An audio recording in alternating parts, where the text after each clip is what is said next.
यस्य यतोऽन्वयादि तरतश्चार्थेष्वभिज्ञस्वराट् तेने ब्रह्म हृदाय आदिकवये मुह्यन्ति यत्सूरयः तेजो वारिमृदां यथा विनिमयो यत्र त्रिसर्गो मृषा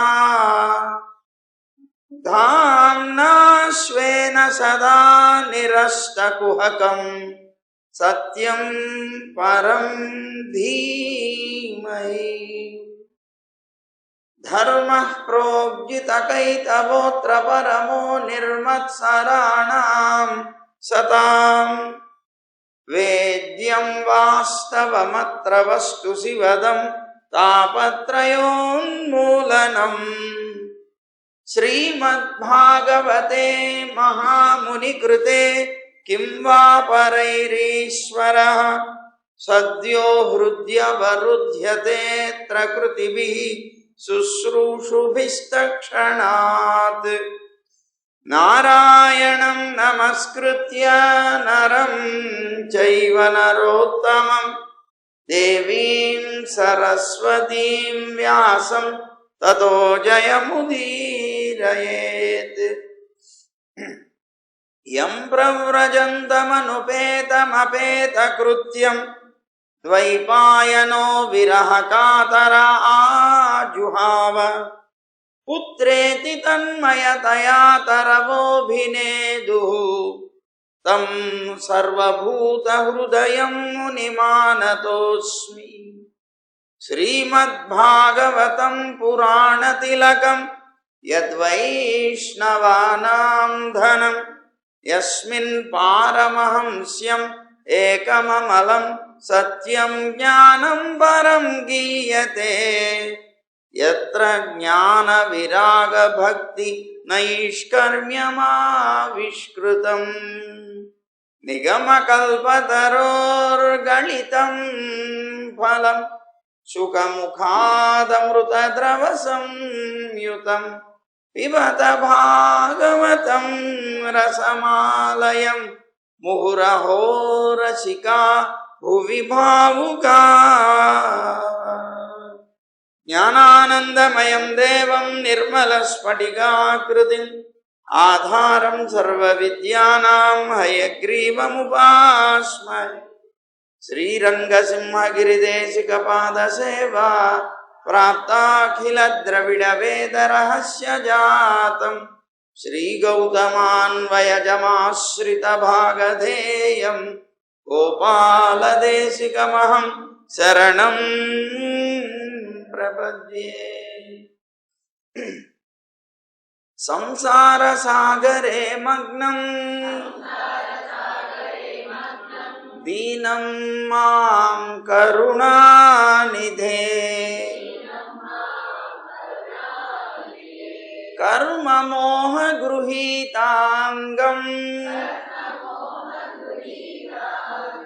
मामुद्धर भवार्णवात्।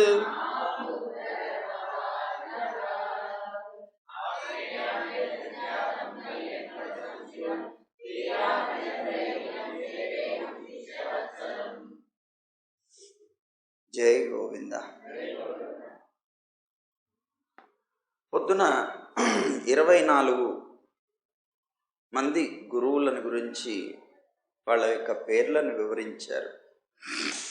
ఇక ఆ 24 మంది ద్వారా నేను ఏ జ్ఞానాన్ని పొందానో చెప్తున్నాను అని అవధూత యదు మహారాజుకి చెప్తున్నారు. లోకంలో దుఃఖాన్ని సహించగలిగేటువంటి ఒక మానవుడు దైవాధీనంగా అనేక ప్రాణుల చేత పీడింపబడుతూ ఉంటాడు.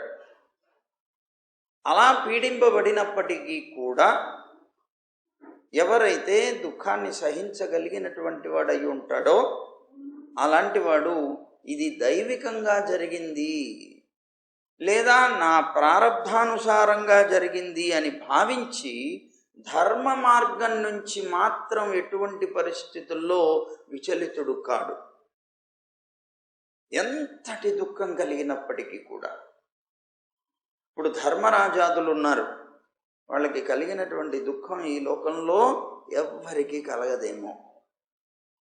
అంతటి దుఃఖం కలిగినటువంటి వాళ్ళు కూడా ఎప్పుడూ తన యొక్క ధర్మం నుంచి మాత్రం విచలితులు కాలేదు. దుఃఖాన్ని సహించగలిగారు తప్ప, ఓర్పుతో దాన్ని భరించగలిగారు తప్ప, ధర్మ విరుద్ధంగా ప్రవర్తించాలని మాత్రం ఎటువంటి పరిస్థితుల్లో వాళ్ళు చెయ్యలేదు. అది భూమి నుంచి నేను నేర్చుకున్నానన్నాడు. క్షమ అంటే ఓర్పు, క్షమించగలిగేటువంటి ఒక గుణం, ఓర్పుగా జీవించగలిగేటువంటి ఒక గుణం నేను భూమి దగ్గర నుంచి నేర్చుకున్నాను. ఎలా అంటే ఈ భూమి ప్రాణులందరి చేత పాదాల చేత తొక్కబడుతుంది. అలాగే ఎన్నో రకాలైనటువంటి అపభ్రంశమైనటువంటి కర్మలు ఈ భూమి మీద అందరూ చేస్తూ ఉంటారు. అలాంటి వాటన్నిటినీ కూడాను సహించి క్షమించి అందరినీ కూడా తాను మోస్తున్నది భూమాత. కనుక ఆ ఓర్పు అనేటువంటిది భూమి దగ్గర నుంచి నేను నేర్చుకున్నాను అన్నాడు. క్షమాగుణం. ఎప్పుడూ పరోపకారం చేసేటువంటి వాడు, అంటే అలాంటి ఇతరులకు ఉపకారమే చేయాలనేటువంటి కోరికలు కలిగినటువంటి వాడు, ఎప్పుడూ ఇతరుల కోసమే జీవించాలి అనుకునేటువంటి వాడు సాధువు కదా. ఈ భూమి మీద పర్వతాలు ఉన్నాయి, వృక్షాలు ఉన్నాయి. ఆ పర్వతాల దగ్గర నుంచి వృక్షాల దగ్గర నుంచి కూడా నేను నేర్చుకున్నాను కొన్ని ఈ భూమి మీదనే. ఏమిటది అని అంటే, ఈ పర్వతం వృక్షాలకి, తృణాలు అంటే గడ్డికి, సెలయేళ్లకి నిలయం అవుతూ ఉంటుంది. ఈ పర్వతం మీద ఉండేటువంటి వీటన్నిటి ద్వారా లోకంలో ఇతరులకి ఉపకారం చేస్తూ ఉంటుంది. అంటే ఇతరులకు ఉపకారం చేయడమే కోరికగా తన మీద వీటన్నిటిని కూడాను పెంచి లోకానికి ఉపకారం చేసేటువంటి స్థితి పర్వతం దగ్గర నుంచి నేర్చుకున్నాను. అలాగే వృక్షం దగ్గర నుంచి పరాధీనత వృత్తిని నేర్చుకున్నాను. అంటే పరాధీనమై ఉంటుంది వృక్షం, ఎప్పుడు కూడా స్వతంత్రమై ఉండదు. అలాగే ఆ వృక్షం ఉంటుంది, ఆ వృక్షం తాను ఎండకి సహిస్తుంది, వర్షానికి సహిస్తుంది, తాను కిందకి వచ్చినటువంటి వారికి తాను ఎప్పుడు నీడనిస్తుంది. తన యొక్క పుష్పాలు, ఫలాలు, ఆకులు, కొమ్మలు, రెమ్మలు, చివరికి తన యొక్క కాండమైనటువంటి తన శరీరాన్ని కూడా వాళ్ళందరికీ ఒప్పగించి తాను ఆనందాన్ని పొందుతుంది. అంటే తనని తాను సమర్పించుకుంటుంది.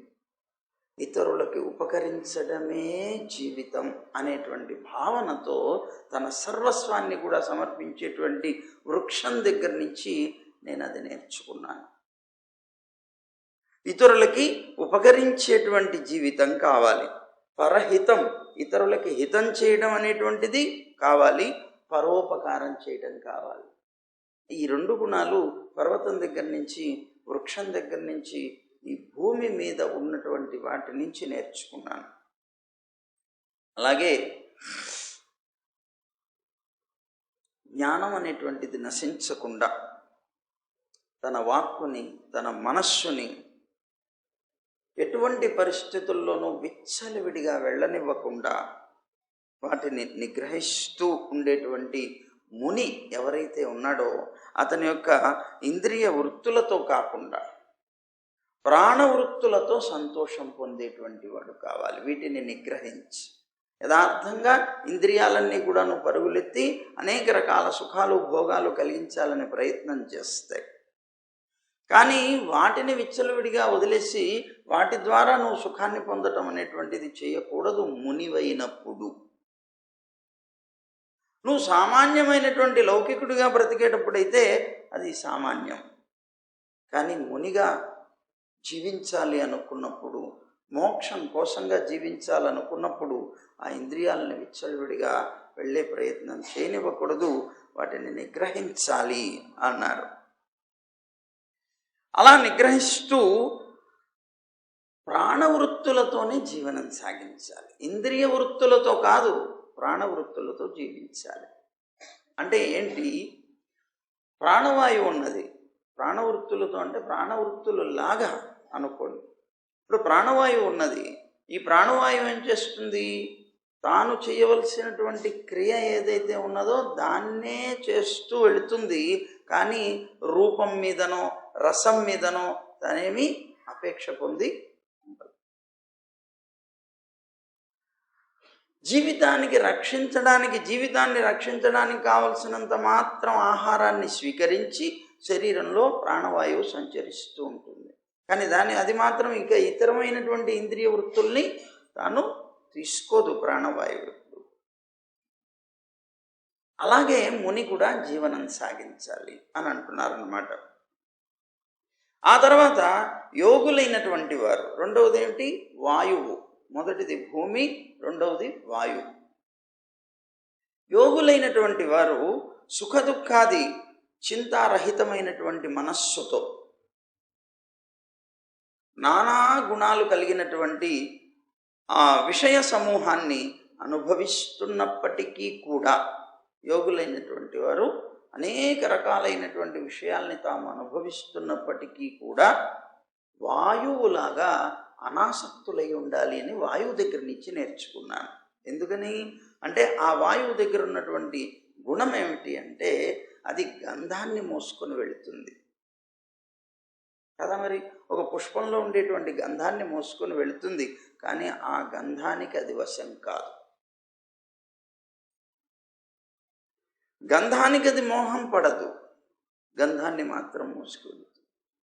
అలాగే యోగి అయినటువంటి వాడు తాను విషయాల్ని అనుభవించవచ్చు, కానీ ఆ విషయాల్లో తాను లగ్నం కాకూడదు. అది నేర్చుకున్నాను వాయువు దగ్గర నుంచి నేను అని అన్నాడు. అంటే యోగి అయినటువంటి వాడు ఎలా ప్రవేశించి ఇది కాకూడదు అంటే భౌతిక శరీరంలోకి ప్రవేశించి వాయువు గంధాల్లో ప్రవేశించి ఆ గంధాన్ని మోసుకుని వెళ్ళి ఆ గంధాన్ని అందరికీ ఇస్తుంది తప్ప ఆ గంధంలో మాత్రం తాను ఎలాగైతే వ్యాప్తి చెందదో, దాని మీద మోహం చెందదో, అలాగే ఈ జీవి కూడా శరీరం అనేటువంటి దాంట్లో ప్రవేశించి అనేక రకాలైనటువంటి విషయాల్ని తాను పొందుతూ ఉన్నా ఈ శరీరానికి సంబంధించినటువంటి వికారాలైనటువంటి బాల్యము, యవ్వనము, లేకపోతే ఇంకా అనేక రకాలైనటువంటి ధర్మాలకి ఎప్పుడూ కూడా ఆసక్తుడై ఉండేటువంటి రీతి ఉండకూడదు అన్నారు. అంటే శరీరం మీద ధ్యాస అనేటువంటిది ఉండకూడదు. విషయాలు అంటారు, అవన్నీ కూడాను కర్మానుసారంగా ఏవేవైతే జరుగుతూ ఉండాలో అవన్నీ జరుగుగాక, కానీ వాటిలో అదే మనకి కులశేఖరాళ్ళు వాళ్ళు కూడా చెప్తారు, నాస్తా ధర్మే న వసునిచయే నైవ కామోపభోగే యద్యద్భవ్యం భవతు భగవన్ పూర్వకర్మానురూపం. కానీ ఏతత్ ప్రార్థ్యం మమ బహుమతం జన్మ జన్మాంతరేపి త్వత్పాదాంభోరుహయుగగత నిశ్చల భక్తిరస్తు అని ప్రార్థిస్తారు. నాకేమి ధర్మం మీద ఆసక్తి లేదు, కానీ నేను ధర్మంతోనే జీవిస్తున్నాను, ధర్మం ఆచరిస్తూనే నా జీవితాన్ని గడుపుతున్నాను, కానీ నాకు దాని అందేమీ పూర్తిగా ఆసక్తి ఏమీ లేదు.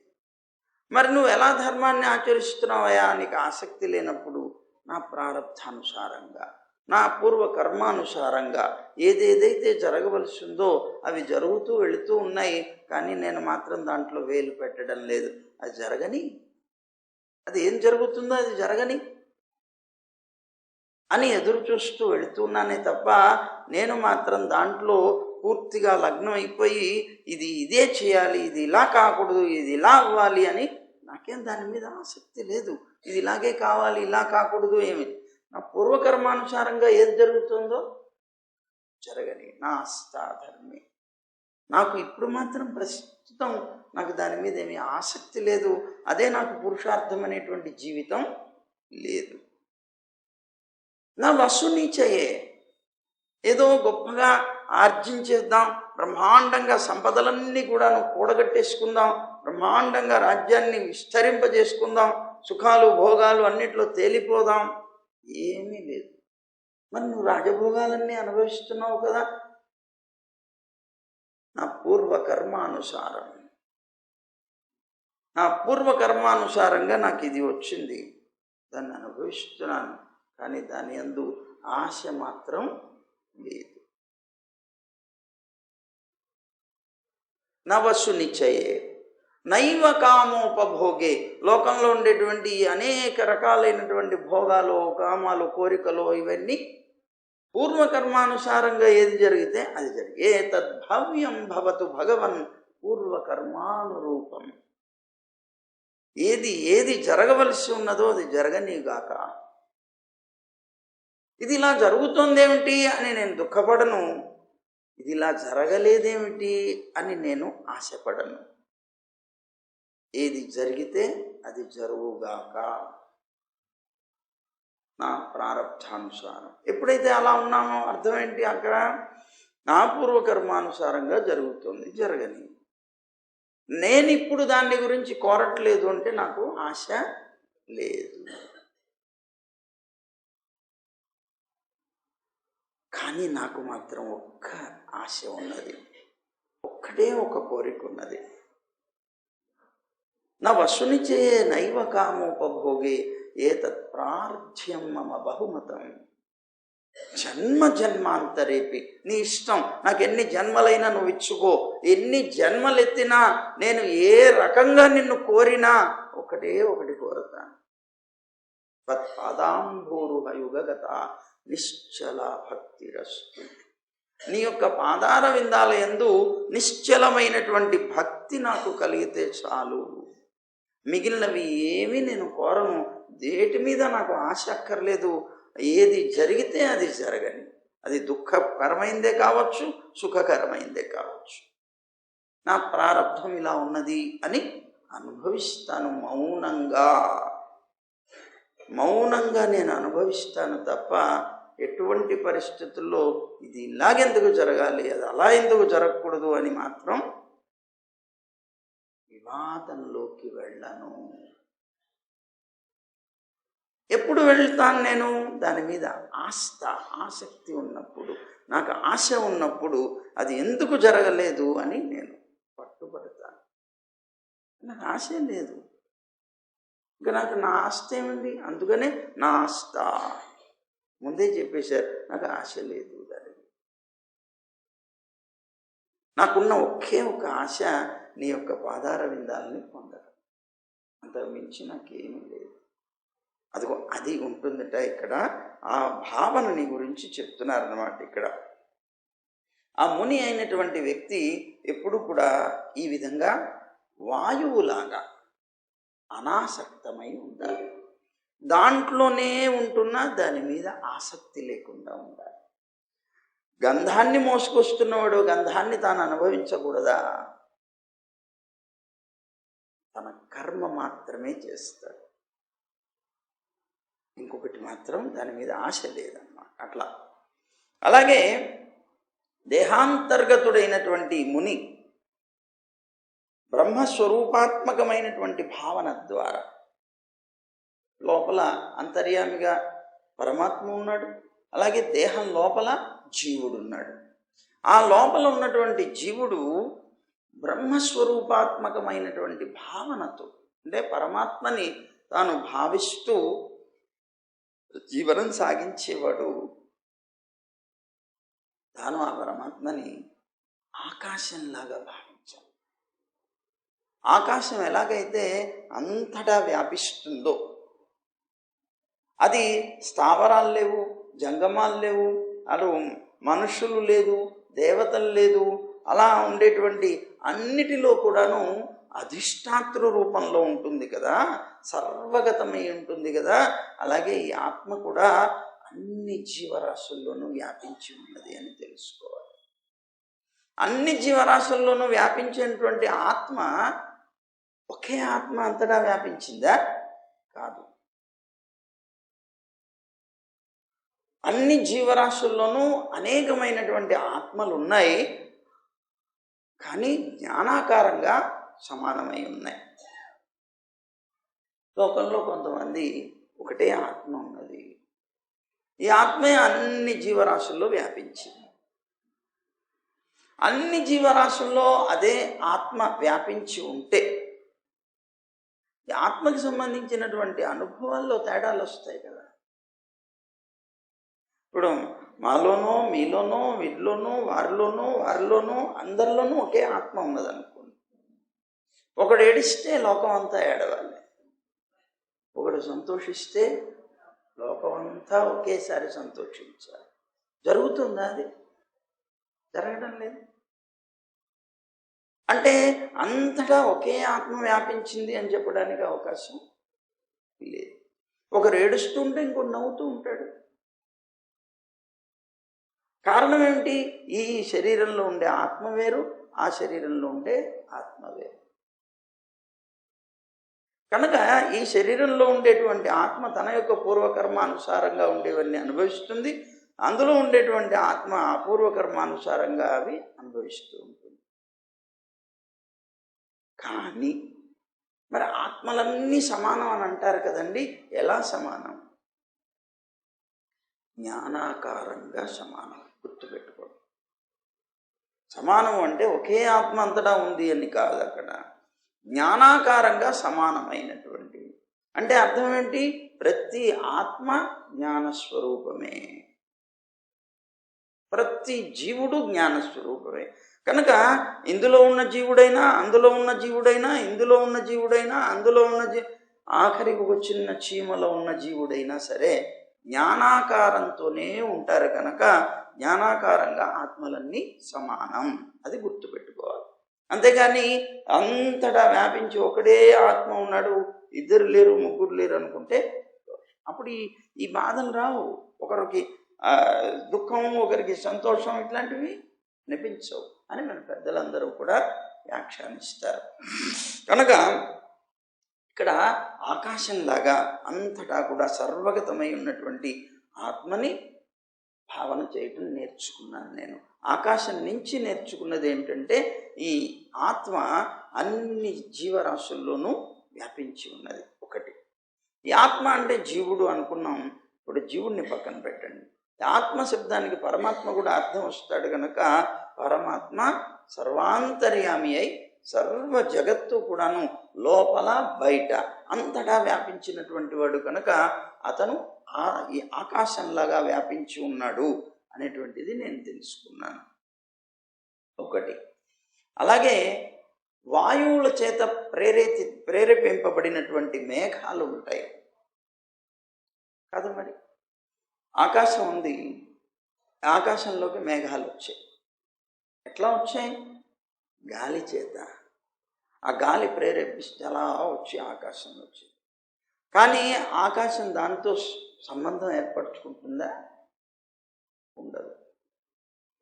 అంటే అలా ప్రేరేపింపబడి వచ్చినటువంటి మేఘాది సమూహంతో ఆకాశం ఎలాగైతే లిప్తం కాదో, దానితో సంబంధించి ఉండదు, అలాగే ఈ పురుషుడు కూడా కాలరచితాలైనటువంటి తేజస్సు కానీ, జలం కానీ, అన్నమయమైనటువంటి దేహం కానీ ఈ స్వరూపమైనటువంటి పదార్థాలతో లిప్తుడు కాదు అని నేను తెలుసుకున్నాను.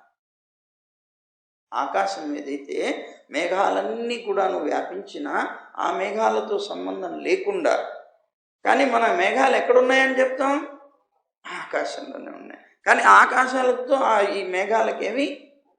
అలాగే ఈ శరీరంలో ఉన్నటువంటి వీటితో ఈ జీవుడికి, శరీరంలోనే ఉన్నాడు జీవుడు, కానీ ఈ శరీర ఇంద్రియాలతో తనకేమి సంబంధం లేనట్లుగానే జీవించాలి ముని అని నేను నేర్చుకున్నాను ఆకాశం నుంచి.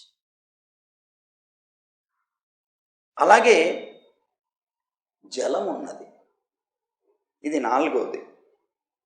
నిర్మలాత్ముడైనటువంటి వాడు, సహజంగానే స్నేహశీలి అయినటువంటి వాడు, చక్కగా మాట్లాడి మధురమైనటువంటి భాషణం చేయగలిగినటువంటి ముని మానవులకి తీర్థస్వరూపుడై దర్శనం, స్పర్శనం, భగవత్ కీర్తనల ద్వారా వారందరినీ కూడా పవిత్రుల్ని చెయ్యాలి. ఎలాగా అంటే జలంలాగా అన్నాడు. జలం అనేటువంటిది ఎలాగైతే పవిత్రం చేస్తుందో అందరినీ, ఇప్పుడు గంగా అన్నాం, ఆ గంగాది తీర్థం ఏం చేస్తుంది? దాంట్లో స్నానమాడినటువంటి వారందరినీ పవిత్రం చేస్తుంది, వాళ్ళకుండే పాపాలన్నీ నాశనం చేస్తుంది.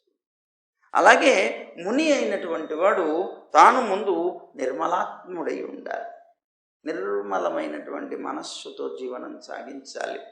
అలాగే సహజమైనటువంటి స్నేహశీలత కలిగి ఉండాలి.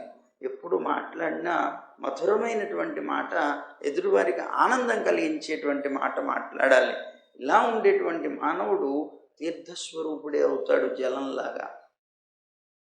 ఎవరు అతన్ని కలిసినా వాళ్ళ యొక్క ఎప్పుడు మాట అనేటువంటిది ఇతరత్ర విషయాల్లో ఏమి ఉండవు కనుక అందులో భగవత్ సంబంధమైనటువంటి మాటతోటి వాళ్ళందరికీ కూడా, అందుకనే ఆయన దర్శన స్పర్శనంతో వీటితో పాటుగా ఆయన నిరంతరం కూడా భగవత్ కీర్తనం చేస్తూ ఉంటారు కనుక భగవత్ సంబంధమైనటువంటి భావనతోటి ఆ జలంలాగా భగవత్ సంబంధం కలిగినటువంటి గంగ అని చెప్పబడేటువంటి తీర్థంలాగా ఈయన కూడా పవిత్రుడై ఉండాలి. జలం ఎలాగైతే పవిత్రమై ఉంటుందో, తనని ఆశ్రయించిన వారిని పవిత్రం చేస్తుందో, అలాగే ముని అనేటువంటి వారు కూడా ఉండాలి అనేటువంటిది నేను నేర్చుకున్నాను. జలం దగ్గర నుంచి పవిత్రమైనటువంటి భావన కలిగి ఉండాలని నేర్చుకున్నాను.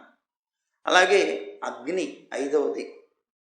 నిప్పు దగ్గర నుంచి నేనేం నేర్చుకున్నాను అంటే తేజస్వి అయినటువంటి వాడు, తపఃప్రభావ సంపన్నుడు, మంచి తపస్సు చేయగలిగినటువంటి వ్యక్తి,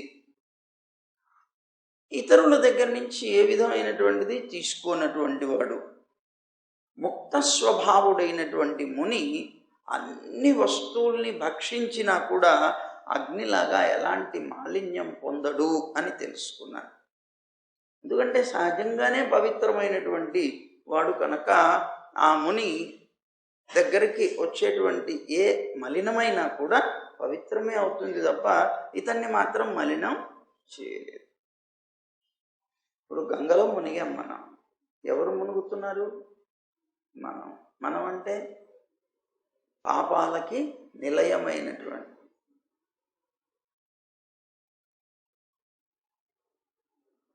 అహమ్యస్మి. మన వేదాంత దేశకులు వారు అంటారు, నేను పాపాలకి నిలయమైనటువంటి వాడు. అలాంటి ఆ పాపాలకి నిలయమైనటువంటి ఈ శరీరంతో మనం మునుగుతున్నాం కదా. కొంచెం సందేహం కలిగింది, ఏమండి గంగలో మునుగుతున్నాం మనం, గంగ మన పాపాలన్నీ తీసేసుకొని మనని పవిత్రం చేస్తోంది, మరి ఆ గంగకుండే పాపాలు మన పాపాలను అది స్వీకరిస్తుంటే ఆ పాపాలన్నీ మోసి అది ఎలా ఇబ్బంది పడుతుందండి? గంగకొచ్చే పాపాలన్నీ ఎవరు పోగొట్టాలి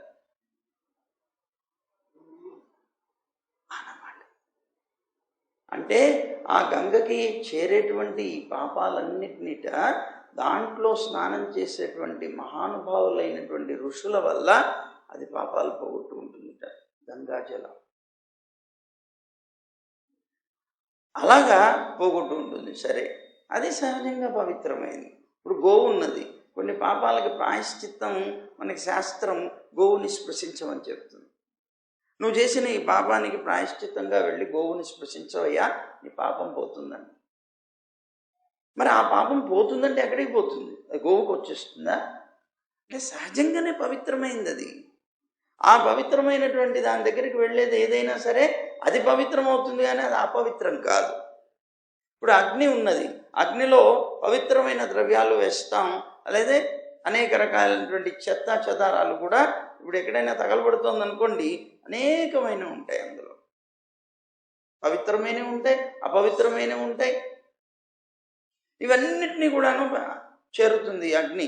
అగ్నిలో వేయబడేటువంటి ఎలాంటి వస్తువు అయినా అగ్ని చేత దగ్ధమవుతుంది, అది పవిత్రమవుతుంది. కానీ అగ్ని మాత్రం అపవిత్రం ఎలాగైతే కాదో అలాగే ఈ అగ్నిలాగా నేను జీవించాలి అని అనుకుంటున్నారట.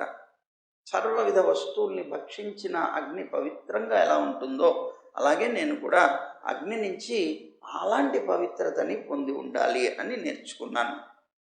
అలాగే అగ్నికి ఒక్కొక్క చోట సాధకుడు ఎలా ఉండాలి అగ్నిలాగా అంటే, అగ్ని ఒక్కొక్క చోట గూఢంగా ఉంటుంది, ఒక్కొక్క చోట బాగా వ్యాప్తి పొంది ఉంటుంది. అలాగే ఉంటాడట ముని అయినటువంటి వాడు. ఎలాగా అంటే ఇప్పుడు అగ్ని చూడండి, కట్టె ఉంటుంది, కట్టెలో అగ్ని ఉంటుంది. ఈ అగ్ని చాలా గూఢంగా ఉంటుంది, బయటికి కనిపించదు. దాన్ని అరణి పెట్టి మధిస్తేనే బయటికి వస్తుంది. అంటే బయటికి వస్తుంది అగ్ని అంటే ఇప్పటిదాకా ఎక్కడుంది? దాంట్లోనే ఉంది, కానీ నిగూఢంగా ఉన్నది. అలాగే నిగూఢంగా ఉండాలి ముని. ఒక్కొక్కసారి బయటికి రావాలి. అంటే ఎప్పుడైతే మనం మధిస్తామో అది బయటకు వస్తుంది. ఆ బయటకు వచ్చేటువంటి ఇది చిన్న చిన్న రవ్వల రూపంలో వస్తుంది. అది మన హోమకుండంలో వేసినప్పుడు దానికి ఆజ్యం కనుక పోసినట్లయితే అది విపరీతమైనటువంటి జ్వాలలతో వస్తుంది. అలాగే ఋషి కూడా ఒక్కొక్కసారి ఎప్పుడు కొన్నిసార్లు నిగూఢంగా ఉండాలి. కళ్యాణ కాముకులైనటువంటి జనులు ఉపాసించేటప్పుడు వాళ్ళని అనుగ్రహించడం కోసం వారికి తగిన రూపంతో వారికి ప్రకటన కావాలి. అలాగే దాతల యొక్క అతీతమైనటువంటి అనాగతమైనటువంటి పాప రాశి ఏదైతే ఉందో దాన్ని అంతటినీ నాశనం చేయటం కోసం అన్ని చోట్ల కూడా అన్నం మొదలైనటువంటి ద్రవ్యాలు వాళ్ళ దగ్గర భిక్షగా స్వీకరించి వాళ్ళకి పుణ్యాన్ని కలిగించాలి. ఒక్కొక్కసారేమో కొంతమంది మహానుభావులైనటువంటి వాళ్ళ దగ్గర ప్రకటన కావాలి. అన్ని చోట్ల తిరిగినప్పుడేమో అందరికీ ఉపకారం చేయడం కోసం వెళ్ళాలి. నిగూఢంగాను ఉండాలి, వ్యాప్తమై కూడా ఉండాలి. అట్లా నేర్చుకున్నాను నేను అనేటువంటిది చెప్తున్నారు. అలాగే చంద్రుడు ఉన్నాడు. చంద్రుడి దగ్గర నుంచి నేను నేర్చుకున్నాను. 6వ వాడు చంద్రుడు ఇక్కడ గురువు. ఏం నేర్చుకున్నాను? చంద్రుడి యొక్క కళలు ఉన్నాయి. ఆ కళలు వృద్ధి క్షయాల్ని పొందుతూ ఉంటాయి. అవి వృద్ధి పొందుతుంటాయి, క్షయం పొందుతూ ఉంటాయి కాల ప్రభావం చేత. నేను నేర్చుకున్నది ఏంటంటే దాని దగ్గర నుంచి మనకు కూడాను ఇలాగే పుట్టుక మొదలుకొని మరణం దాకా కలిగినటువంటి వికారాలన్నీ కూడా చంద్రుడు ఉన్నాడంటే ఆ చంద్రుడికి ఉండేటువంటి ఆ వృద్ధి కానీ క్షయం కానీ ఎవరికి ఉన్నాయి? చంద్రుడికి ఉన్నాయా? చంద్రుడికి చెప్పబడే శరీరానికి ఉన్నాయా? వృద్ధి క్షయాలు ఎవరికి ఉంటాయి? చంద్రుడుగా చెప్పబడేటువంటి ఆ ఆత్మకి ఉండవు. ఆత్మకి వికారం లేదు కదా, ఆ జీవుడికి ఉండవు. చంద్రుడు అని చెప్పబడే ఆ శరీరానికి ఉంటాయి. ఆ వృద్ధి క్షయాలు శరీరానికే మాత్రమే ఉన్నాయి, చంద్రుడికి ఆ ఆత్మకి ఎప్పుడు వృద్ధి క్షయాలు ఉండవు కదా అనేటువంటి దాన్ని బట్టి నేను నేర్చుకున్నది, నాకు కూడా ఈ బాల్యం నుంచి మరణం దాకా ఉండేటువంటి, పుట్టుక నుంచి మరణం దాకా ఉండేటువంటి ఈ వికారాలన్నీ నాకు కూడా శరీరానికి మాత్రమే ఉన్నాయి, కానీ ఆత్మపరంగా ఈ వికారాలేమీ లేవు అనే చంద్రుడి నుంచి నేను నేర్చుకున్నాను. తర్వాత అగ్ని శిఖలు ఉంటాయి, అంటే నిప్పు, ఆ శిఖ వస్తూ ఉంటుంది. కొన్ని సంప్రదాయాలు ఏం చెప్తారంటే లోకంలో ఉండేటువంటి ప్రతి అణువు కూడా పుడుతూ ఉంటుంది, చస్తూ ఉంటుంది, పుడుతూ ఉంటుంది, చస్తూ ఉంటుంది అని చెప్తారు. అంటే ఉత్పత్తి వినాశాలు ప్రతి క్షణము కూడా కలుగుతూనే ఉన్నాయి జగత్తులో ఉండే ప్రతి జీవికి అంటారు. ఎలాగా అంటే ఇప్పుడు నిప్పున్నది, నూనె వేయించాం, ఒత్తి వెలిగించాం, వెలిగించినప్పుడు దీపం వస్తుంది. మొట్టమొదట నువ్వు దీపం వెలిగించినప్పుడు ఉన్నటువంటి అగ్నే చివరిదాకా లేదు అంటారు. చివరిదాకా లేదు. ఎందుకని అంటే నువ్వు మొట్టమొదట వెలిగించినప్పుడు ఒక నూనె బిందువు చేరింది, నిప్పు వెలిగింది. దాని తర్వాత రెండవ కణం వెళ్ళింది. అంటే మొదటి కణం ద్వారా వచ్చినటువంటి అగ్ని నాశనం అయిపోతుంది. ఈ కణం ద్వారా పుట్టింది నాశనం అయిపోతుంది. మళ్ళీ రెండవ కణం ద్వారా కొత్తది పుడుతోంది, అది నశించిపోతుంది. మళ్ళీ మూడో కణం ద్వారా మళ్ళీ పుడుతోంది, మళ్ళీ నశించిపోతుంది. ఇట్లా నిరంతరము కూడా జరుగుతూ ఉండేటువంటి ఈ ఉత్పత్తి వినాశనాలు అనేటువంటివి మనం గుర్తించడం లేదు, కానీ అది జరుగుతున్నది అని కొంతమంది అంటారు. ఇప్పుడు నదీ ప్రవాహం ఉన్నది, నదీ ప్రవాహం ఉన్నది, దాని ముందు నిలబడ్డావు నువ్వు నది దగ్గర, నది ప్రవహించి వెళ్ళిపోతుంది. కానీ నీకేమనిపిస్తుంది? నేను జలం చూస్తున్నాను అని అనిపిస్తుంది. కానీ నువ్వు మొట్టమొదట వచ్చినప్పుడు మొదటి క్షణంలో చూసినటువంటి జల బిందువుని నువ్వు చూడటం లేదు. ఎందుకని? అది వెళ్ళిపోతుంది. కానీ నువ్వు మాత్రం ఏమనుకుంటున్నావు? నీటిని చూస్తున్నాను అనుకుంటున్నావు. మొదట చూసిన క్షణంలో నువ్వు చూసిన నీటి బిందువు ఎప్పుడో వెళ్ళిపోయింది. ఇంకోటి రెండో బిందువు, మూడో బిందువు, నాలుగో బిందువు, అలాగ ప్రవాహంగా నడుస్తూ ఉండేటువంటి జల బిందువులు ఒకటి తర్వాత ఒకటి, ఒకటి తర్వాత ఒకటి వస్తూనే ఉన్నాయి, పోతూనే ఉన్నాయి. ఇది ఒక సిద్ధాంతం చెప్తుంది. అయితే ఇక్కడ వీరేమంటారంటే, ఇట్లా అగ్నిశిఖలు ప్రతిక్షణం ఉత్పత్తి వినాశనాల్ని పొందుతున్నట్లు కనిపిస్తున్నట్లే, యథార్థంగా అవి నశించిపోవడం ఉండడం అనేది కాదు, అలా కనిపిస్తున్నట్లుగానే ప్రవాహం చేత ఈ లోకంలో ఉండేటువంటి జీవులు, దేహాలు కూడా ప్రతిక్షణం ఉత్పత్తిని పొందుతున్నాయి, వినాశనాన్ని పొందుతున్నాయి. ఎలా ఉత్పత్తి పొందుతున్నాయి, ఎలా వినాశనాన్ని పొందుతున్నాయి అంటే, ఈ ప్రాణ కణాలు చచ్చిపోతున్నాయి, మళ్ళీ కొత్తవి పుట్టుకొస్తున్నాయి అని వైద్య శాస్త్రంలో కూడా చెప్తారు. అదిగో అలా ఉంటున్నది అనేటువంటివి కనిపిస్తుంది. కానీ ఉత్పత్తి వినాశనాలు పొందుతున్నటువంటివి మనకెందుకు కనిపించట్లేదు అంటే, అజ్ఞానం చేత కనిపించట్లేదని తెలుసుకున్నాను నేను. ఇక ఏడవది సూర్యుడు అని చెప్పబడేటువంటి అతని ద్వారా నేనేం నేర్చుకున్నాను అంటే, సూర్య కిరణ సమూహం చేత సూర్యుడు ఏం చేస్తాడు? తన యొక్క కిరణాల చేత జలరాశినంతటిని ఆకర్షిస్తాడు. ఆకర్షించి సమయం వచ్చినప్పుడు వాటిని మళ్ళీ కురిపిస్తాడు. అలాగే యోగి అయినటువంటి వాడు కూడా ఇంద్రియాల చేత విషయాలన్నింటినీ కూడాను గ్రహిస్తాడు. గ్రహించినటువంటివి అవసరం వచ్చినప్పుడు, అంటే తన దగ్గరికి ఎవరైనా యాచకులు వచ్చినప్పుడు వారికి అందరికీ దానం చేస్తాడు ఆ విషయాలని. కానీ దాని మీద ఆసక్తుడు మాత్రం కాడు అని అన్నారు. కానీ సూర్యుడు ఏమన్నా తన కిరణాలతో గ్రహించేటువంటి జలం మీద ఆసక్తుడై ఉంటాడా? లోకహితం కోసం అని వాటన్నిటినీ కూడాను జాగ్రత్త పరుస్తాడు. పరిచినటువంటి తాను మళ్ళీ లోకానికి అందిస్తాడు. ఎలాగో యోగి అయినటువంటి వాడు కూడా అలాగే విషయ సంగ్రహణం చేసిన అవసరమైనప్పుడు వాటన్నిటినీ కూడా అందరికీ యాచకులైనటువంటి వారికి పంచాలి, కానీ వాటి మీద ఆసక్తుడు మాత్రం కాకూడదు అనేటువంటి విషయాన్ని నేను సూర్యుడి దగ్గర నుంచి నేర్చుకున్నాను.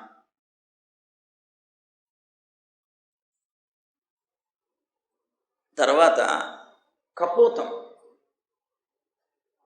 పావురం దగ్గర నుంచి నేర్చుకున్నాను ఒకటి. వివేక శూన్యమైనటువంటి పావురం, వివేకం లేనటువంటి ఆ పావురం దగ్గర నుంచి నేను కూడా ఒక కథ నేర్చుకున్నాను. ఏంటి అంటే, ఎవ్వరితోనూ అతి స్నేహం చేయకూడదు, అతి ప్రసంగం చేయకూడదు అనేటువంటిది నేను నేర్చుకున్నాను. మనకి ఒక శ్లోకం ఉన్నది లోకంలో, అతి పరిచయాత్ అవజ్ఞాః సంతత గమనాత్ అనాదరో భవతి మలయే బెల్లపురంద్రీహి చందనతరు కాష్టమింధనం కురుతే అని ఒక శ్లోకం చెప్తారు పెద్దలు. ఏమిట అంటే, అతి పరిచయాత్ అవజ్ఞాః, ఎప్పుడైనా పరిచయం పెరిగితే, మొట్టమొదట పరిచయం అనుకోండి, రండి రండి రండి కూర్చోండి కూర్చోండి కూర్చోండి, అది మొట్టమొదట పరిచయం బాగా గౌరవం చేస్తామా. అదే కొద్దిగా పరిచయం పెరిగింది, రండి సార్, మూడోసారి ఇంకా మళ్ళీ పరిచయం పెరిగింది, ఈయనకేం తెలియదురా, పండితుడు అనుకున్నాం, ఏమిటో ముందులో చూస్తే గంభీరంగా కనిపిస్తే ఏదో చాలా తెలిసిన వాడేమో అనుకున్నాం, మాట్లాడుతుంటే తెలిసింది ఆయనకి ఏం తెలియదని. ఎప్పుడు తెలుస్తుంది?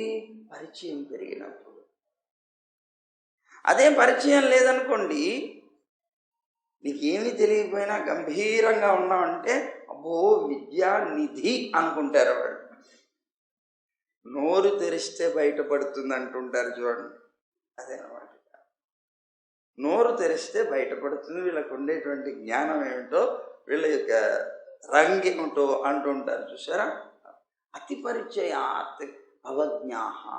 నువ్వు ఎక్కువ పరిచయం పెంచుకున్నావంటే నీ యొక్క అజ్ఞానం ఏంటో వాళ్ళ దగ్గర బయటపడిపోతుంది. సంతత గమనాత్ అనాదరో భవతి. ఎప్పుడు మాటి మాటికి వెళ్ళకు ఎక్కడికి, ఎందుకంటే అనాదరమే వస్తుంది. ఎప్పుడో ఒక్కసారి వెళ్ళామనుకో అద్భుతంగా గౌరవం వస్తుంది. కానీ మాటి మాటికి వెళ్ళామనుకో, మొట్టమొదటిసారి ఎవరింటికైనా వెళ్ళామనుకోండి, వాడు అక్కడి నుంచి చూడగానే పరిగెట్టుకుంటూ గేటు దాకా వచ్చేసి వచ్చారా వచ్చారా అని వాళ్ళని గట్టిగా ఆలింగనం చేసేసుకొని వాళ్ళ చేతిలో ఉండి సూట్ కేసులో ఉండి పీక్కొని లోపలికి తీసుకెళ్ళిపోతారు. నెమ్మది తీసుకెళ్ళి గంటలు వాళ్ళతో కబుర్లు చెప్తారు. వీడే మళ్ళీ రెండోసారి వెళ్ళాడు అనుకోండి, ఆ గేటు దగ్గర నుంచి ఇక్కడ దాకా వచ్చాడు మొట్టమొదటిసారి, అక్కడే ఉండి రండి రండి లోపల, అది ఆ గేటు తెలుసు, అలా పైనుంచి తీసుకోండి, తలుపు తీసుకుని వచ్చేయండి. మొదటిసారి వాడే వెళ్ళి తలుపులు తీసి లోపలికి తీసుకొచ్చాడు, రెండోసారి వాడికి చెప్తాడు, ఇదో ఆ గేటు ఇలా తీసుకొని లోపలికి రండి. మూడోసారి వీడు వెళ్ళాడంటే లోపలే ఉండి లేడని చెప్పరా.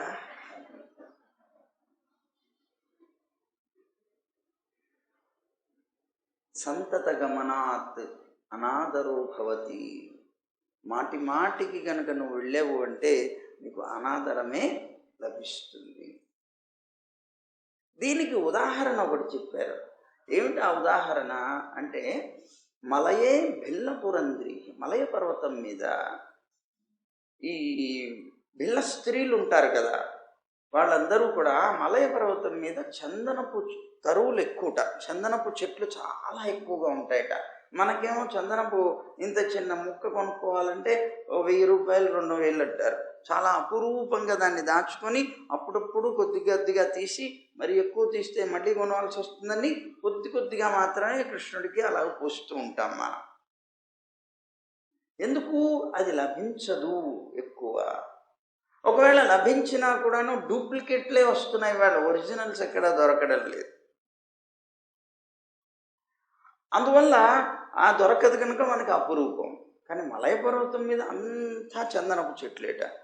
అందుకని అక్కడ ఉండేటువంటి భిల్ల స్త్రీలందరూ కూడాను ఎక్కువగా ఉండే ఆ చందనపు కొమ్మల్ని విరుచుకొని నీళ్లు కాచుకుంటారట వాళ్ళు.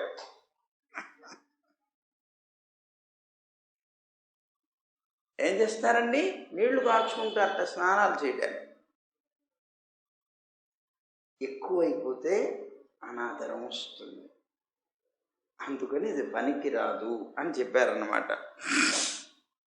అలాగే ఇక్కడ అతి స్నేహం కానీ అతి ప్రసంగం కానీ చెయ్యకూడదు అని ఈ కపోతం వల్ల నేర్చుకున్నాను నేను అని అన్నారు, ఈ పావురం ద్వారా.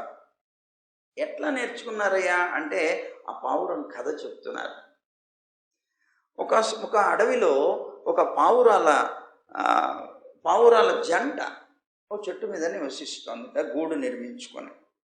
తన యొక్క భార్యతోటి మగ పావురం చాలా కాలం నుంచి నివసిస్తుంది. గృహస్థ ధర్మం మీద మంచి ఆసక్తమైనటువంటి ఈ 2 కపోత పక్షులు కూడా స్నేహబద్ధమైనటువంటి హృదయంతో, అంటే వాటి ఇద్దరికి ఒకటి మీద ఒకటి చాలా ప్రేమ కలిగినటువంటివి ఉన్నాయట. నిరంతరం ఒక పావురం దాన్ని చూస్తుంటే ఆ పావురం దీన్ని చూడడం, అలాగే దృష్టిని దృష్టితో కలిపి, అంగాన్ని అంగంతో కలిపి, బుద్ధిని బుద్ధితో కలిపి 2 కూడాను గొప్ప బంధం ఏర్పరచుకున్నాయట అవి. అయితే ఈ కపోతాలు 2 కూడా వనంలో పడుకోవడం కానీ, కూర్చోవడం కానీ, తిరగడం కానీ, నివసించడం కానీ, సంభాషించడం కానీ, ఆడటం, భుజించడం అనేటువంటివి అన్ని కలిసి చేసేవి, ఆనందంగాను జీవిస్తున్నాయి. ఆడపావురం చిరునవ్వుతోటి కూడినటువంటి క్రీగంటి చూపులతోటి, సంభాషణల చేతతోటి, ప్రేమని కలిగించేటువంటి కార్యాలతోటి మగపావురం యొక్క కృపకి పాత్రమయ్యి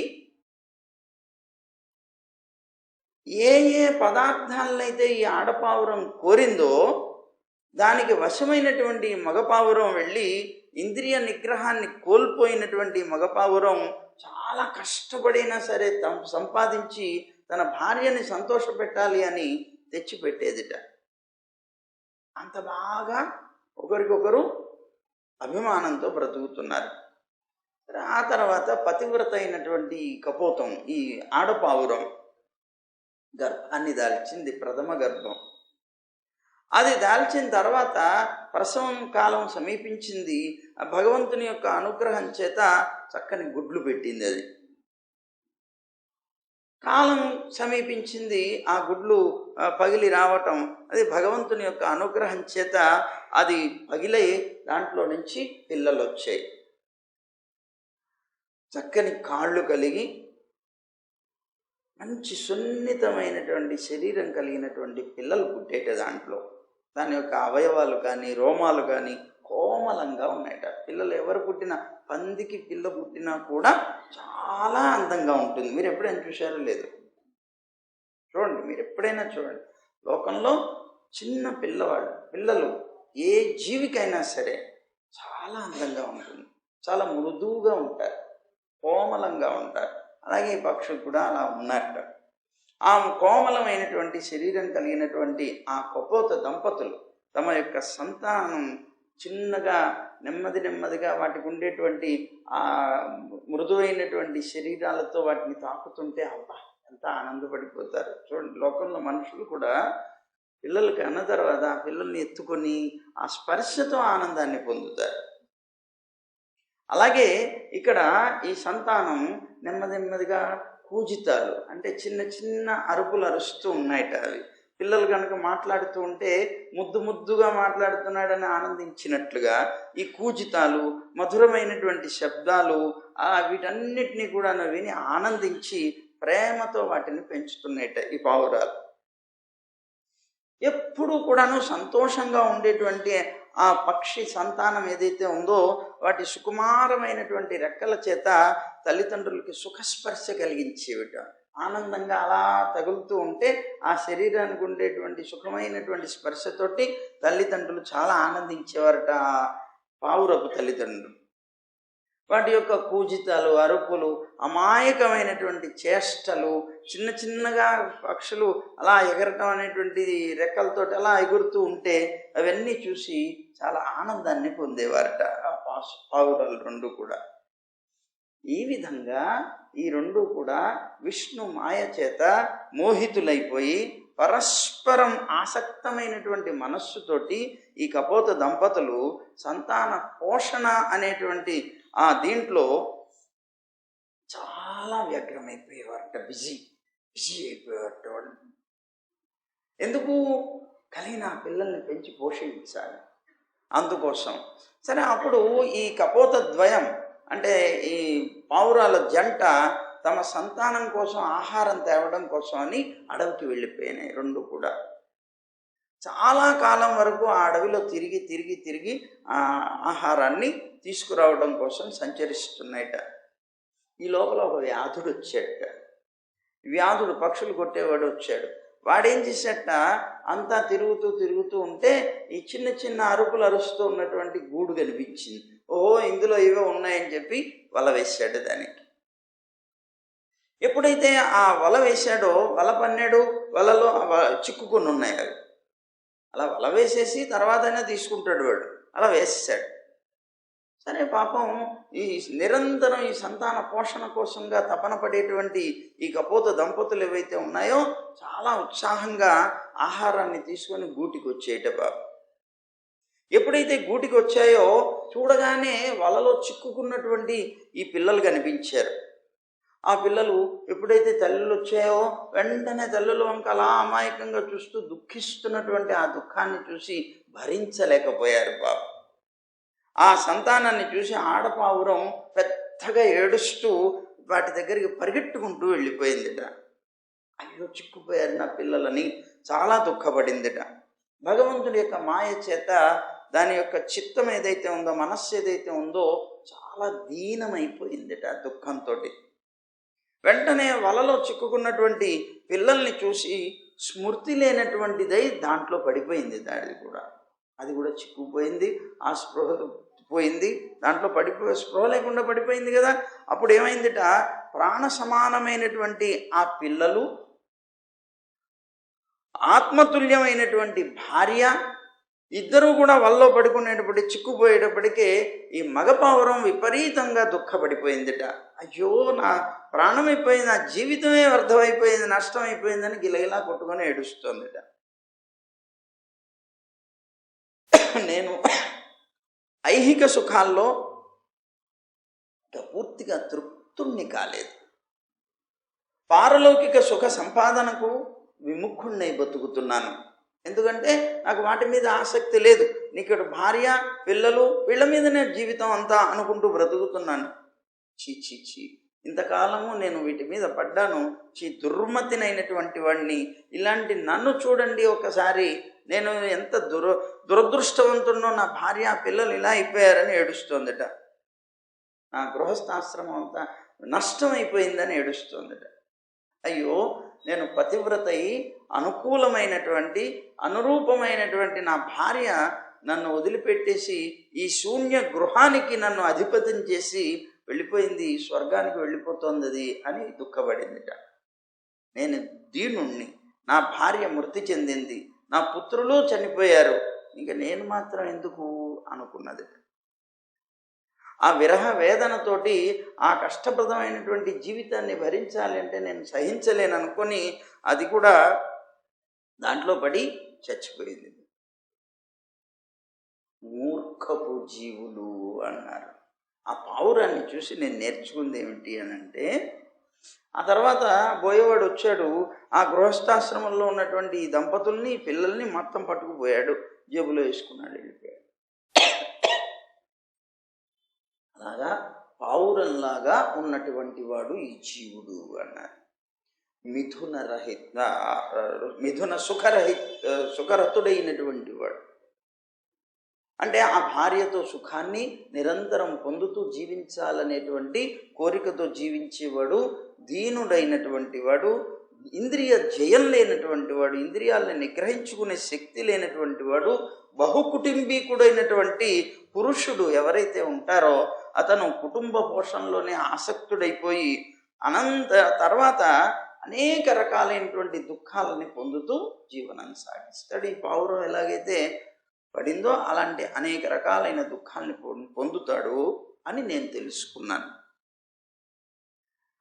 విడబడినటువంటి అంటే తెరిచి ఉన్నటువంటి ముక్తి ద్వారం లాంటిది మానవ శరీరం. అలాంటి మానవ శరీరాన్ని పొంది కూడా ఆ పావురంలాగా గృహస్థాశ్రమం మీదనే ఆసక్తుడై ఉన్నటువంటి వాడిని పండితులందరూ ఒక పేరుతో పిలుస్తారట. ఏమంటారట? ఆరూఢపతితుడు అంటారు, ఆరూఢచ్యుతుడు అని కూడా అంటారట. ఆరూఢపతితుడు అంటే ఏంటి?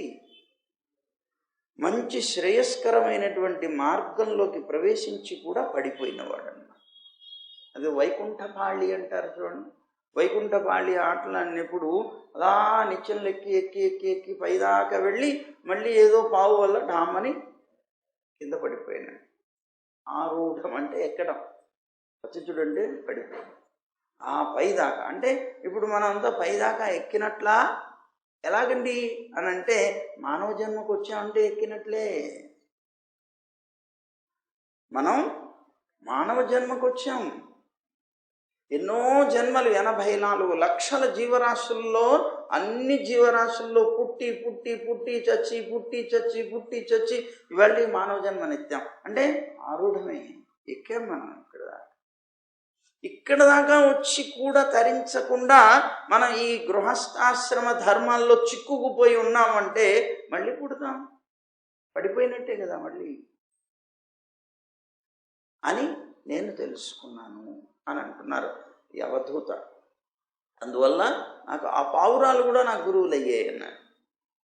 సరే, తర్వాత ఇంకా అంటున్నారు కదా, స్వర్గ నరకాల్లో ప్రాణులకు ఎట్లాగైతే అయాచితంగా దుఃఖం లభిస్తుందో సుఖం లభిస్తుందో. ఇప్పుడు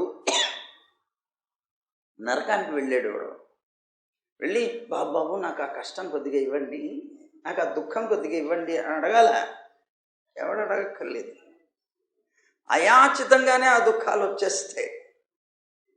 అలాగే స్వర్గానికి వెళ్ళిన తర్వాత నాకు ఈ సుఖం ఇవ్వండి అని అడగక్కర్లేదు. అయాచితంగానే సుఖం ఎలాగైతే వస్తుందో అలాగే వివేకి అయినటువంటి వాడు అయాచితంగానే సుఖ దుఃఖాలు అనేటువంటివి కలుగుతాయి అనేటువంటి జ్ఞానం కలిగి సుఖం కోసం అని ప్రయత్నం చేయకూడదు అని స్వర్గ నరకాల్లో వచ్చే అయాచితమైనటువంటి సుఖ దుఃఖాలని బట్టి నేను నేర్చుకున్నాను. వివేకం కలిగిన వాడెవడు కూడా సుఖం కోసం ప్రయత్నం చేయక్కర్లేదు. ఎందుకంటే తన ప్రారంధానుసారంగా ఏది జరగాలో జరుగుతుంది అని ఉండలేక మానవుడు తొందరపడి అలా అనుకొని బ్రతకలేక ఈ గొడవలు పడుతున్నాడు. కానీ యథార్థంగా జరిగేది మాత్రం అదే. ఒకటి గుర్తుంచుకోండి, చివరికి జరిగేది మనకి ఏం జరగాలో అదే జరుగుతుంది. కానీ ఇతను ఉండబట్టలేక దానికి ప్రయత్నం చేసి కష్టాలు తెచ్చుకుంటాడు. యథార్థంగా కష్టాలు దుఃఖాలు ఎందుకు వస్తాయి? దానివల్లనే వస్తాయి. వీడు ఉండబట్టలేక నాకు ఇది జరుగుతుంది ఏమో అని ముందుగానే దానికోసం అనేక రకాలైనటువంటి ప్లాన్లు వేసి అనేక రకాలుగా దాన్ని పొందాలని ప్రయత్నం చేసి ఇన్ని రకాలు చేసి చివరికి దుఃఖాలు పాలవుతాడు. కానీ తనకి రావాల్సిన ఫలం ఏదో ఏది జరగాలో అదే జరుగుతుంది చివరి. అది జరుగుతుంది కనుక అయాచితంగా వస్తాయి, మనమేం అడగక్కర్లేదు. భగవంతుడా నాకు సుఖం ఇవ్వు, నాకు దుఃఖం ఇవ్వు, నేను అడగక్కర్లేదు. నా ప్రారంధానుసారంగా ఏం జరగాలో అది ఆటోమేటిక్గా జరిగిపోతుంది అని నేను తెలుసుకున్నాను అని అనుకున్నాడు. అనుకున్నటువంటి తాను అజగరంలాగా బ్రతకడం నేర్చుకున్నాను అన్నాడు. అజగరం అంటే కొండ చిలువ. ఆ కొండ చిలువలాగా నేను కూడా జీవించడం నేర్చుకున్నాను అన్నాడు. ఎందుకని? ఉదాసీనున్నై అనాయాసంగా లభించినటువంటి పదార్థంతోనే అది రుచిగా ఉన్నా అరుచిగా ఉన్నా అధికంగా ఉన్నా స్వల్పంగా ఉన్నా ఎలా ఉన్నప్పటికీ కూడా స్వీకరించడానికి సిద్ధంగా ఉన్నాను. అంటే కొండ చిలువ తను ఎక్కువ ఎప్పుడూ తిరగదు, ఈ పాములు పరిగెట్టినట్టు పరిగెట్టదు, అలా ఉంటుంది ఒక చోట. దాని దగ్గరికి ఏది వస్తే అది తిని బ్రతుకుతుంది. అది చిన్నదైనా కావచ్చు పెద్దదైనా కావచ్చు, రుచికరమైందా రుచి లేకపోయినా. ఆ అజగరంలాగా జీవించడం నేను నేర్చుకున్నాను. అవధూత అంటున్నారు. ఇది అవధూత అంటున్నా ఎవరండి ఆయన అంటే దత్తాత్రేయుడు అని కొంతమంది పెద్దలు చెప్తారు. దత్తాత్రేయుడు అవధూతే కదా దత్తాత్రేయుడు. కనుక ఆయన చెప్పినటువంటివిగానే గురువులు నాకు ఎంతమంది ఉన్నారు అని ఆయన చెప్పినట్టుగా ఎదుగుతూ చెప్తూ ఉంటారు. కనుక అజగరం ఈ కొండ చిలువలాగా నేను కూడా అలాంటి స్థితిని పొంది అయాచితంగా వస్తాయి. నేను దానికోసం ప్రయత్నం చేయవలసింది ఏమిటి? అదో స్వర్గం సుఖ నరకంలో ఎలాగైతే అయాచితంగా దుఃఖాలు సుఖాలు వస్తాయో జీవితంలో అలాగే వస్తాయి. దానికోసం ఎందుకు ప్రయత్నించాలి అని అప్పటి నుంచి నేను ఇలాగే ఉంటున్నాను అని అన్నారు. ఎలాంటి సమయంలో అయినా సరే ఆహారం లభించకపోతే, ఒకవేళ లభిస్తే చిన్నదైనా పెద్దదైనా రుచిగా ఉన్నా అరుచిగా ఉన్నా స్వీకరిస్తాను. ఒకవేళ లభించలేదు ఆహారం, ఇది దైవేచ్ఛ అనుకొని ధైర్యంతో ఆ అజగరంలాగా ఏ విధమైనటువంటి చేష్ట లేకుండా నిరాహారంగా చాలా కాలం కూడా ఉంటాను, ఏమీ బాధపడను, ఇది దైవేచ్ఛ అనేటువంటి రీతిలో బ్రతుకుతాను. అప్పుడు అతని యొక్క శరీరంలో ఉండేటువంటి మనోబలం, ఇంద్రియాల బలం, దేహబలం ఇవన్నీ ఉన్నప్పటికీ కూడా నిశ్చేష్టుడనై ఉండిపోతాను. అంటే వీటితో సంపాదన చేయొచ్చు, కానీ నిశ్చేష్టుడనై ఉండిపోతాను, నిద్ర రహితుడనై. అలాగే కర్మేంద్రియాలు ఉన్నా కూడా ఎలాంటి పని చేయకుండా ఉండిపోతాను. రాజా, నేను ఆ అజగరం దగ్గర నుంచి, ఆ స్వర్గ నరకాల దగ్గర నుంచి నేను నేర్చుకున్న విద్య ఇది అన్నాడు. అందువల్ల నేను అదిగో అజగరాన్ని కూడా ఒక గురువుగా భావిస్తానన్నాడు. ఆ తర్వాత నీటితో కూడినటువంటి సముద్రం ఒకటి. ఆ సముద్రం ఏంటిట, ఈ ప్రసన్న గంభీరుడై ఉండాలి ముని ఎప్పుడు అని నేర్చుకున్నాను సముద్రం దగ్గర నుంచి. ప్రసన్న గంభీరుడై ఉండాలి, చాలా లోతైన మనస్సు కలిగిన వాడై ఉండాలి, దాట శక్యం కానివాడై ఉండాలి, దేశ కాలాదుల చేత పరిచ్ఛిన్నమైనటువంటి వాడు కాదు, అనంతమైనటువంటి వాడుగా బ్రతకాలి. అలాగే రాగాలు మొదలైనటువంటి అనురాగం మొదలైనటువంటి వాటి చేత కలత చెందనటువంటి మనస్సు కలిగినటువంటి వాడై ఉండాలి, నిశ్చలమైనటువంటి జలంతో కూడిన సముద్రంలాగా ఉండాలి అని నేర్చుకున్నాను సముద్రం దగ్గర. సముద్రంలో ఈ లక్షణాలన్నీ ఉన్నాయి కదా అన్నాడు. చాలా ప్రసన్నంగా గంభీరంగా ఉంటుంది. గంభీరం అంటే అర్థం ఏంటి? సముద్రైవ గాంభీర్య. రాముడి యొక్క గుణాలని చెప్పేటప్పుడు సముద్రంలాగా గంభీరమైనటువంటి వాడు. గంభీరం అంటే అర్థం ఏమిటి? మనస్సు లోతుల్లో ఉండేటువంటి విషయాలేవి బయటికి తెలియకుండా ఉండేవాడు అన్నమాట. సముద్రం ఉన్నది గంభీరంగా ఉన్నది, చాలా లోతైనటువంటిది. దాంట్లో ఉండేటువంటి రత్నాలు, ముత్యాలు ఏవి కూడా, నిధులు ఏవి కూడా బయటికి తెలియవు. అంటే అతి గుప్తమైనటువంటి మనస్సుతో ఉండడం గాంభీర్యం. అలా అన్నమాట.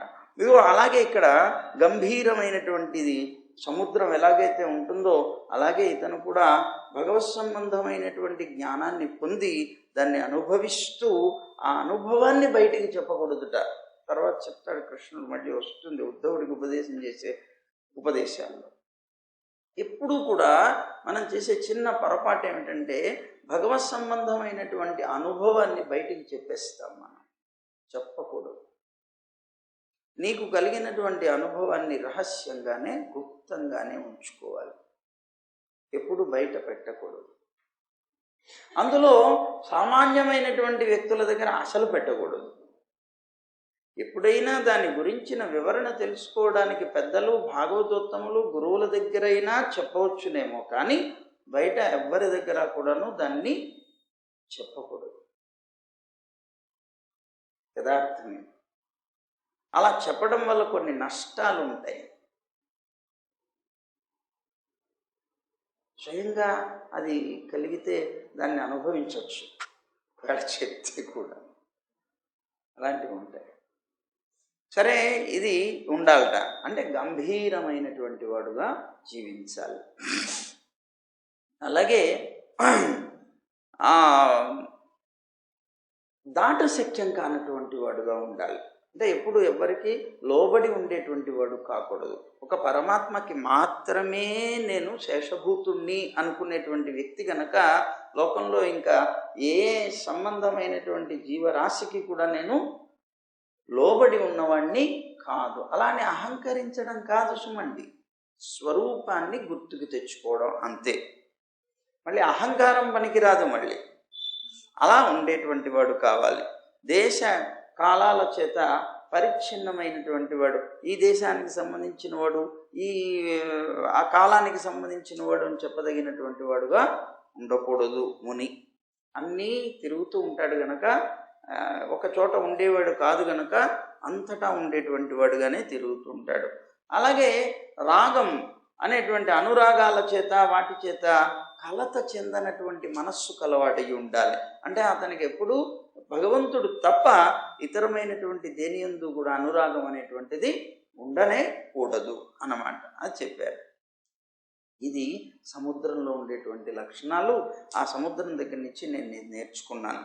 ఇంకొకటి సముద్రంలో ఉన్నటువంటి విశేషం ఏమిటి అంటే, సముద్రం వర్ష ఋతువు వస్తుంది. వర్ష ఋతువు వచ్చేటప్పటికే బ్రహ్మాండమైనటువంటి ఏమంటారు ఇవి వస్తాయి కదా, వరదలు వస్తాయి. ఈ వరదలు వచ్చి నదులన్నీ పొంగిపోతాయి. ఈ నదులన్నీ ఎక్కడ కలుస్తాయి? సముద్రంలోనే కలుస్తాయి. అంటే వర్ష ఋతువు వచ్చి వృద్ధి పొందినటువంటి నదులు కలిసినా సముద్రం ఏమి పెరగదు. అలాగే ఎండాకాలం వచ్చి సముద్రపు నీరు కూడాను అలాగా సూర్యుడు తాగేసినా తగ్గిపోదు. గ్రీష్మకాలం వస్తే తగ్గదు, వర్షాకాలం వస్తే పెరగదు. అలాగే భగవత్పరాయణుడైనటువంటి సాధకుడు ప్రాపంచికమైనటువంటి పదార్థాల వల్ల సంతోషం పొందడం కానీ, అవి లభించినప్పుడు దుఃఖం పొందడం కానీ చేయకూడదు అని సముద్రం దగ్గర నుంచి నేర్చుకున్నాను అని ఇంకొకటి చెప్పారు. అలాగే ఒక మిడతని కూడా చెప్తున్నారు. ఈ మిడత ఏమిటిట, ఇప్పుడు మిడతలు ఉంటాయి, నిప్పు దీపం ఉంటుంది, దీపం ఎక్కడుంటే అక్కడికి పరిగెట్టుకుంటూ వెళ్ళిపోతాయి. అలా పరిగెట్టి వెళ్ళేటువంటి మిడత ఏమవుతుంది, దాంట్లో పడి చచ్చిపోతుంది. ఆ కాంతిగా ఆకర్షితమైపోయి దాంట్లో పడి చచ్చిపోతుంది. అలాగే అజితేంద్రియుడైనటువంటి జీవి, ఇంద్రియాలను నిగ్రహించుకోవడం తెలియనటువంటి జీవి దైవ మాయ చేత నిర్మితమైనటువంటి స్త్రీ జనులని దర్శనం చేసి వారి యొక్క విలాస చేష్టల్లో ప్రలోభం కలిగినటువంటి వాడై అగ్నివైపుకి పరిగెత్తేటువంటి మిడతలాగా దాంట్లో పడి భస్మమైపోతాడు అని తెలుసుకున్నాను. మిడత దగ్గర నుంచి నేర్చుకున్నది అది. ఆ మిడత ఆ అగ్ని యొక్క ఆకర్షణకి బలైపోయింది. అలాగే ఈ లోకంలో ఉండేటువంటి జీవుడు కూడా ఈ స్త్రీల యొక్క ఆకర్షణకి లోబడి నశిస్తాడు అని నేను తెలుసుకున్నాను దాని దగ్గర నుంచి. అలాగే మూఢుడైనటువంటి మానవుడు మాయారచితములైనటువంటి రెండు చాలా ఇబ్బంది పెట్టేటువంటివి, ఒకటి కామిని, రెండు కాంచనం. కామిని కాంచనాలు రెండు ఎప్పుడైతే నువ్వు వదలగలుగుతావో అప్పుడు మాత్రమే పరమాత్మని పొందగలుగుతావు అని శాస్త్రం ఖచ్చితంగా చెప్తుంది. అదిగో అదే అన్నమాట. ఇక్కడ కామిని కాంచనాలని చెప్పబడేటువంటివి అంటే స్త్రీ, ధనం, ఈ రెండింటి మీదనే ఎక్కువ వ్యామోహం కలిగి ఉంటాడు మానవుడు. అలాగే వస్త్రభూషణాలు మొదలైనటువంటివి, ఇవన్నీ నశించేటువంటి పదార్థాలు. ఆ పదార్థాల మీద ఆసక్తుడయి తన యొక్క మనస్సునంతటిని వాటిని అనుభవించడంలోనే లగ్నం చేసి పతంగంలాగా నశించిపోతారు. పతంగం అంటే ఇది మిడతలు అనుకున్నామే, ఒక పక్షి, పతంగం నశించిపోతారు. ఈ విధంగా ఉంటాడు కనుక ఇదొకటి. తర్వాత సన్యాసి అయినటువంటి వాడు అంటే చాలా దూరం వెళ్ళిపోయాను. సరే, సన్యాసి అయినటువంటి వాడు శరీరం ఉన్నంత కాలం గృహస్థులకి ఎలాంటి కష్టాన్ని కలగచేయకూడదు అని వాళ్ళ దగ్గర నుంచి అల్పంగా ఆహారాన్ని సంపాదించుకోవాలే కానీ స్థూలమైనటువంటి భిక్షాదులు స్వీకరించకూడదు అనేటువంటి ఒక నియమాన్ని కూడా నేను భ్రమరం ద్వారా తెలుసుకున్నాను. అదేమిటో కూడా వివరంగా మళ్ళీ రేపు చెప్పుకుందాం. సర్వం శ్రీకృష్ణార్పణమస్తు. గోవింద జయ జయ గోపాల జయ జయ,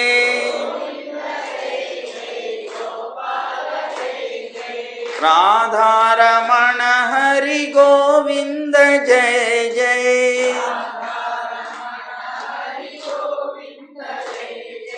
గోవింద జయ జయ గోపాల జయ జయ.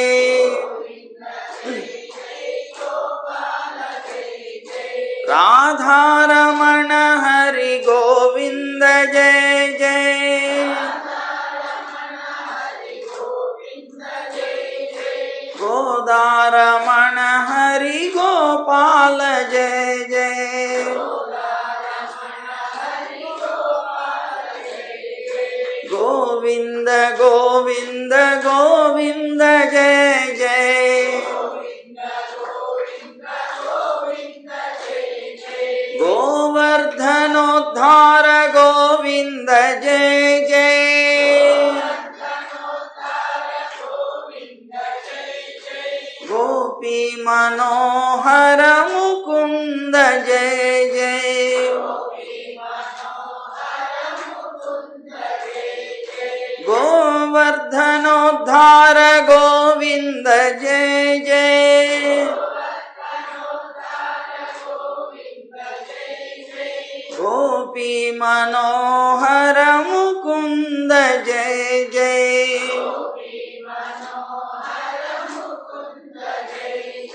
गोविंद जय जय गोपाल जय जय।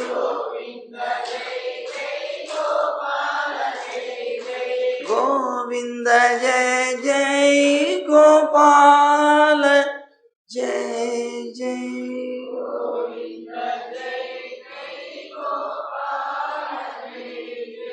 जय गोविंदा, जय जय गोविंदा, जय जय जय गोविंदा, जय श्रीमन्नारायण, जय जय श्रीमन्नारायण, जय जय जय श्रीमन्नारायण। सर्वं श्रीकृष्णार्पणमस्तु।